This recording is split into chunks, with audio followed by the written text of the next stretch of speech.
Il existe des relations amoureuses qui se passent dans le silence et dans l'absolue discrétion durant des années, mais à la fin des comptes elles finissent par se dévoiler. L'amour entre Bruce Lee et Nora Miao est de cette catégorie.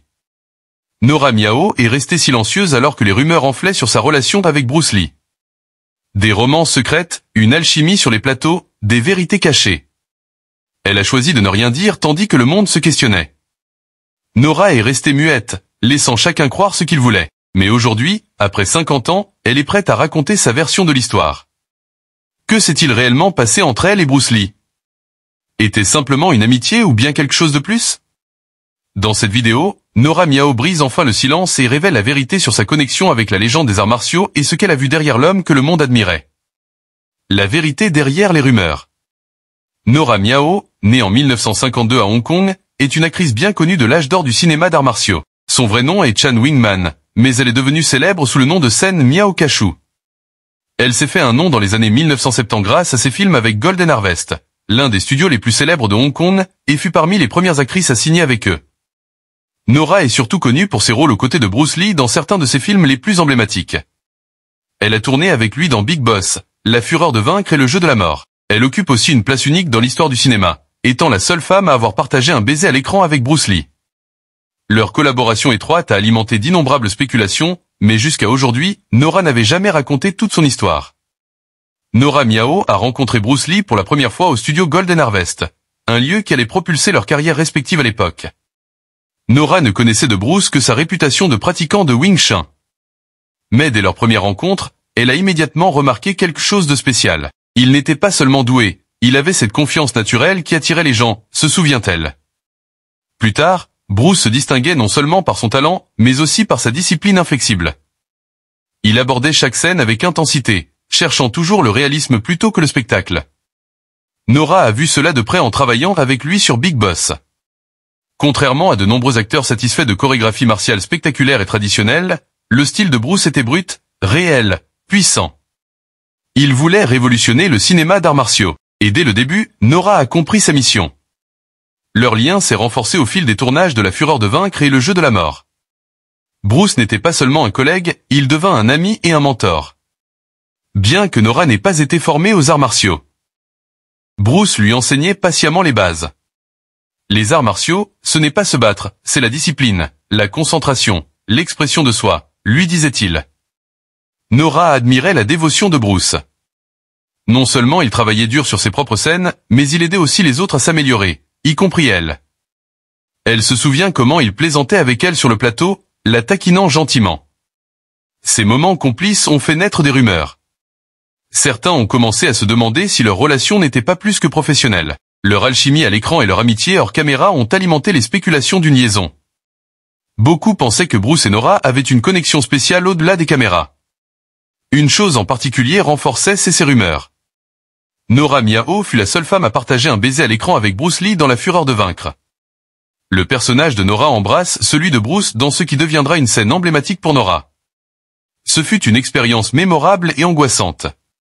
C'était mon premier baiser à l'écran, confia-t-elle. J'étais très nerveuse et Bruce l'était aussi. Il avait peur de trop s'impliquer dans la scène et de dépasser les limites. Ils ont tous deux pris de grandes inspirations avant de filmer, essayant de calmer leurs nerfs. Ce baiser est devenu un moment légendaire du cinéma et aussi la source de nombreuses rumeurs sur leur relation. Malgré les spéculations du public, Nora a toujours été claire. Il n'y a jamais eu de relation amoureuse entre elle et Bruce Lee. Bruce plaisantait souvent avec moi, me taquinait, mais c'était toujours bon enfant, expliqua-t-elle. Nous étions collègues et amis, rien de plus. Pourtant, certains rapports affirmaient que Bruce l'avait courtisée, bien qu'il fût marié à Linda Lee Caldwell. Nora n'a jamais directement répondu à ces rumeurs, préférant rester silencieuse. J'ai une forte personnalité. Je ne ressens pas le besoin de tout expliquer à tout le monde. A-t-elle dit un jour. Si je dément, les gens ne me croiront pas de toute façon, alors à quoi bon? Les gens croiront ce qu'ils veulent. Même si Nora n'a jamais confirmé de relation amoureuse avec Bruce, il est indéniable qu'ils partageaient un lien profond. Bruce la respectait comme actrice et souhaitait souvent qu'elle soit l'actrice principale de ses films. En fait, il l'a personnellement invitée à jouer dans Le Jeu de la mort en 1972. Nora a refusé, ne voulant pas être exposée à la pression des médias et du public. À cette époque, les rumeurs sur leur relation étaient à leur comble et Nora souhaitait s'en éloigner. elle est partie pour Taïwan, où elle a travaillé sur un film d'art. Là, elle a rencontré l'acteur taïwanais Ko Shin-sun, qui est ensuite devenu son mari. Après cela, Nora et Bruce se sont rarement revus. Bien que Bruce demandait souvent de ses nouvelles, ses souvenirs de Bruce restent cependant vifs. C'était quelqu'un qui voulait toujours le meilleur pour tous. Il était passionné, déterminé et bienveillant. Malgré tout, Nora Miao n'a jamais laissé les rumeurs définir sa relation avec Bruce Lee. Elle a laissé le public penser ce qu'il voulait, mais ceux qui la connaissaient et connaissaient Bruce savaient la vérité. Vivre avec sa mémoire. Quand Nora Miao a appris la nouvelle de la mort soudaine de Bruce Lee en juillet 1973. Son monde s'est effondré. Le choc, l'incrédulité et une immense tristesse l'ont envahi. Au début, elle ne pouvait pas y croire. Bruce, si plein de vie, d'énergie et de rêve, ne pouvait pas être parti. Mais lorsque la réalité s'est imposée, elle s'est effondrée. J'ai pleuré. J'ai crié. Je ne pouvais tout simplement pas le supporter, se souvient Nora, la voix encore chargée d'émotions, même des décennies plus tard pour Nora. Bruce était bien plus qu'un partenaire de cinéma. Il était un ami proche, quelqu'un qu'elle admirait et avec qui elle partageait des moments inoubliables, à l'écran comme dans la vie. Sa disparition a laissé un vide dans son cœur que le temps n'a jamais complètement comblé. Nora se souvient encore du moment où elle a vu Bruce pour la dernière fois. Son corps reposait paisiblement, comme s'il dormait simplement. Elle a doucement passé sa main dans ses cheveux, espérant d'une manière ou d'une autre qu'il réagirait. Mais rien. C'est à ce moment-là qu'elle a vraiment compris. Il était parti. Son visage était calme, presque serein. J'ai touché ses cheveux et j'ai su qu'il ne reviendrait pas. Cette image ne l'a jamais quitté. Rappel douloureux de la finalité de la vie et de la fragilité de ceux que nous aimons. Encore aujourd'hui, Bruce Lee reste pour Nora une légende incomparable. Il était unique. Il n'y aura jamais un autre Bruce, dit-elle. Partout où elle va, les fans lui parlent encore de lui. Au Japon. Dans d'autres régions d'Asie ou même au Canada, où elle vit maintenant, le nom de Bruce revient toujours. Les gens veulent savoir comment il était, quel souvenir elle garde de lui, son influence, même des décennies après sa mort, est toujours aussi forte. Aujourd'hui installée au Canada, Nora ressent encore la présence de Bruce dans sa vie. Chaque fois qu'elle visite Seattle, elle prend le temps de se rendre sur sa tombe. Debout devant sa dernière demeure, elle repense à leur passé commun et à l'influence profonde qu'il a eue sur elle. J'ai vécu avec son souvenir pendant tant d'années, dit-elle doucement. Je pense encore souvent à lui. Bruce Lee n'était pas qu'une star pour Nora Miao. Il était un ami qu'elle a aimé, admiré et perdu trop tôt. La douleur de sa disparition demeure, mais aussi la fierté d'avoir connu quelqu'un qui a changé le monde. Il ne portait pas d'alliance. Outre Nora Miao, Bruce Lee était également entouré de nombreuses rumeurs impliquant d'autres femmes, même après son mariage. Sa vie privée est devenue un sujet constant d'intrigue allant d'amitié proche à des liaisons scandaleuses qui attiraient l'attention du public. Betty Ting-pei. Une actrice taïwanaise fut incontestablement impliquée dans la vie de Bruce Lee d'une manière beaucoup plus intime et controversée que toute autre femme en dehors de son mariage. Le 20 juillet 1973, Bruce Lee mourut soudainement dans son appartement. Un événement qui déclencha l'un des scandales les plus choquants de l'histoire du cinéma hongkongais.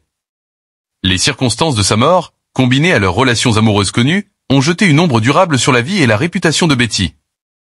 Betty et Bruce étaient amants depuis plus d'1 an avant sa mort prématurée. Contrairement à d'autres liaisons supposées, leur relation n'était pas complètement cachée du public.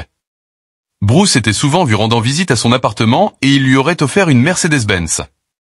Un geste qui rendait leur proximité difficile à ignorer. Malgré cela, Bruce minimisait souvent l'importance de leur relation à des amis comme Nancy. Quand il décrivait Betty comme juste une aventure, elle ne compte pas pour moi, j'ai plein de filles. Mais pour Betty, cette relation avait une signification profonde. Il a été le premier homme que j'ai vraiment respecté et je l'admirais beaucoup, confia-t-elle plus tard. Avant lui, je n'étais pas sérieuse dans mes relations.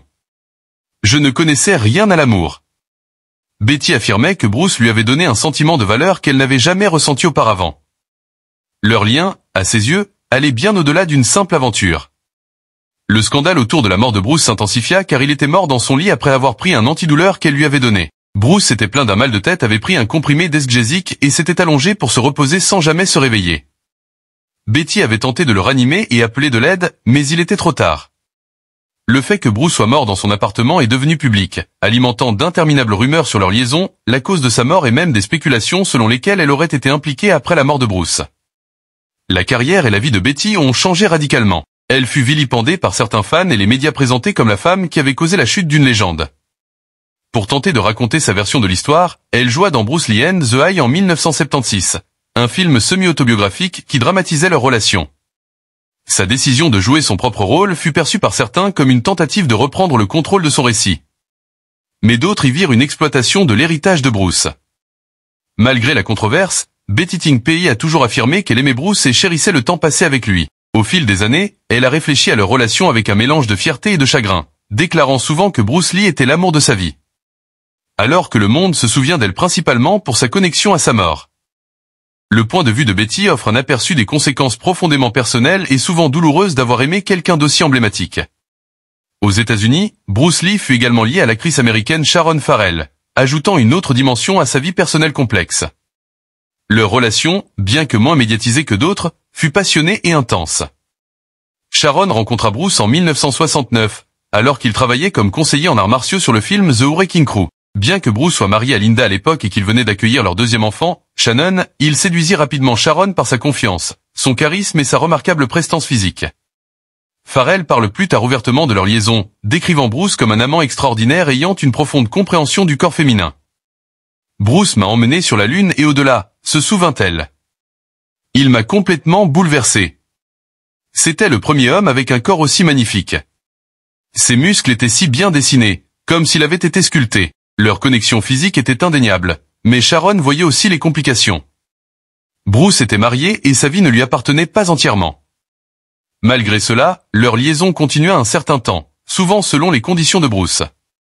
Il appelait ou se présentait soudainement, prenant le contrôle de leur rencontre. Il disait simplement « je viens ». Et c'était tout.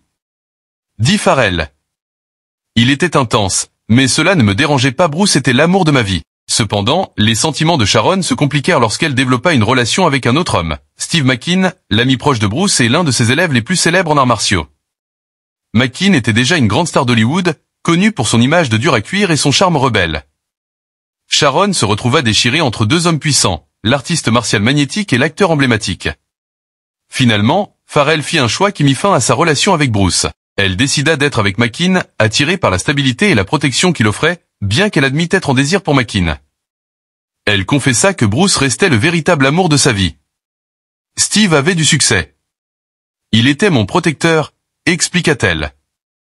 J'étais en désir avec Steve, mais Bruce, c'était autre chose. Je l'aimais. Leur liaison, bien que brève, laissa une empreinte durable chez Sharon, même des années plus tard. Elle parlait de Bruce avec une profonde affection et nostalgie, se souvenant de lui non seulement comme d'une légende des arts martiaux, mais comme d'un homme qui avait apporté dans sa vie une passion et une intensité que personne d'autre n'avait su lui offrir. Bruce, pour sa part, ne parla jamais publiquement de sa relation avec Sharon. Cela resta l'un des nombreux aspects privés de sa vie qui ne fut révélé qu'après sa mort.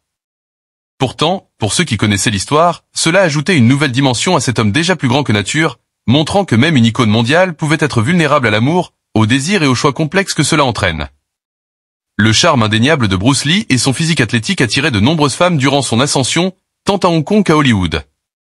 Sa personnalité magnétique, combinée à sa célébrité et au mystère des arts martiaux, laissait souvent une forte impression à ceux qui le rencontraient. L'une de ces femmes fut Tordy Brandt, une actrice allemande glamour bien connue dans les années 660 et 70. Tordy, comme beaucoup d'autres, fut captivée par la présence unique de Bruce. Elle le décrivit un jour comme ayant un magnétisme indescriptible, une intensité silencieuse qui attirait naturellement les gens. Contrairement à beaucoup de stars hollywoodiennes de l'époque, Bruce n'avait pas besoin de se vanter ou de surexploiter sa notoriété. Sa confiance venait naturellement, enracinée dans sa discipline et son dévouement à son art. Tordy et Bruce eurent une brève liaison, empreinte d'admiration et de fascination. Cependant, cela se termina brutalement lorsqu'elle découvrit que Bruce était marié et père de famille, ce qu'il ne lui avait jamais révélé. Il ne portait pas d'alliance, déclara Tordy dans une interview. Des années plus tard. Et il n'a jamais mentionné sa femme. Quand je l'ai appris, j'ai été choqué. Leur relation fut courte, mais laissa une marque durable chez Tordy. Elle se souvenait de Bruce comme d'un homme à la fois puissant et vulnérable, quelqu'un qui portait le poids des attentes mais qui cherchait encore des connexions personnelles au-delà de l'écran. La vraie femme derrière la légende. Linda, l'épouse de Bruce, fut une présence constante et loyale dans sa vie. Ils se sont rencontrés à Seattle au début des années 1960, alors que Bruce enseignait les arts martiaux et se sont mariés en 1964. Malgré les objections de la famille baptiste conservatrice de Linda, ensemble, ils ont eu 2 enfants, Brandon et Shannon, et ont construit une vie fondée sur les rêves de succès mondial de Bruce. Alors que la célébrité de Bruce montait en flèche, surtout après son retour à Hong Kong et le succès international de ses films, des rumeurs d'infidélité le suivaient partout. Certaines sources suggèrent que Linda, bien qu'au courant de ces liaisons, les tolérait, croyant qu'elles ne menaçaient pas le fondement de leur mariage. Bruce lui-même avait une vision controversée de la fidélité. Ayant un jour dit à Linda, l'infidélité n'a aucun véritable impact sur un mariage. Une attirance passagère pour une autre femme n'a aucune importance pour lui. Ce qui comptait réellement, c'était son engagement envers elle et leurs enfants. Malgré ces défis, Linda est restée présente et soutenante. Souvent décrite comme la partenaire idéale pour un homme aussi intense et ambitieux que Bruce, les amis du couple, y compris le frère de Bruce, Robert Lee, ont souligné sa force tranquille et sa patience. Robert a un jour déclaré en célibataire: Bruce aimait les filles belles et tapax en grave l'œil, mais il a épousé une femme calme, sensible, qui savait écouter et le laissait faire les choses à sa façon. Linda abordait rarement les rumeurs publiquement, préférant se concentrer sur la préservation de l'héritage de Bruce après sa mort soudaine en 1973. Tandis que beaucoup se demandent encore comment elle a pu supporter les scandales, ceux qui la connaissaient saluent souvent sa force, la considérant comme un pilier dans la vie tumultueuse de Bruce. Un homme complexe derrière le charme, Bruce Lee a un jour admis qu'il n'était pas un saint. Ses liaisons, bien que discrètes aux yeux du public, étaient un secret de polichinelle dans son cercle intime. Il justifiait souvent ses actes avec un certain détachement philosophique, croyant que les attirances passagères n'avaient aucun poids réel face aux engagements profonds du mariage et de la famille. Cet état d'esprit, combiné à son emploi du temps intense, sa célébrité mondiale et son besoin de contrôle, compliquait ses relations personnelles en public. Bruce se montrait dévoué à son épouse Linda et à leurs enfants. Mais derrière les portes closes, une réalité différente se dessinait. Son charme indéniable et son physique sculpté attirèrent de nombreuses femmes, aussi bien à Hong Kong qu'à Hollywood. L'une de ces femmes fut Tordie Brandt, une actrice allemande glamour populaire dans les années 60 et 70. Comme beaucoup, elle fut captivée par la présence magnétique de Bruce durant ses années à Hollywood. L'attrait de Bruce dépassait largement les arts martiaux. Il fascinait les femmes par ses démonstrations spontanées de kung-fu et les séduisait avec ses pas de cha-cha, une danse qu'il maîtrisait depuis sa jeunesse et qui révélait toute sa grâce. Son charisme ne venait pas seulement de sa célébrité, il était profondément personnel. La confiance de Bruce était authentique et sa passion pour la vie attirait naturellement les gens vers lui. Cependant, sa célébrité croissante brouillait les frontières entre admiration et controverse. Ses liaisons avec des femmes comme Sharon Farrell, Tordie Brandt et Betty Ting Pei sont devenues une partie de sa légende. Certains le voyaient comme un mari fidèle, d'autres comme un homme tiraillé entre ses devoirs publics et ses désirs privés. Malgré ses complexités, Bruce a marqué ceux qui l'ont connu non seulement comme un artiste martial, mais comme un homme qui vivait avec intensité, sans jamais s'excuser. Et aujourd'hui, après 50 ans, Nora Miao a enfin partagé sa vérité sur Bruce Lee, l'homme derrière la légende d'une profonde amitié aux rumeurs persistantes. Des moments inoubliables sur les plateaux au chagrin de sa perte soudaine. Nous avons découvert une facette plus humaine de l'icône des arts martiaux. Merci d'avoir été là pour Bruce Lee. Merci d'avoir suivi cette vidéo du début jusqu'à la fin. Si cette histoire vous a plu, n'oubliez pas de partager vos pensées dans les commentaires ci-dessous et n'oubliez pas d'aimer et de vous abonner pour plus d'histoires méconnues sur les icônes du cinéma et tant d'autres histoires émotionnelles et éducatives.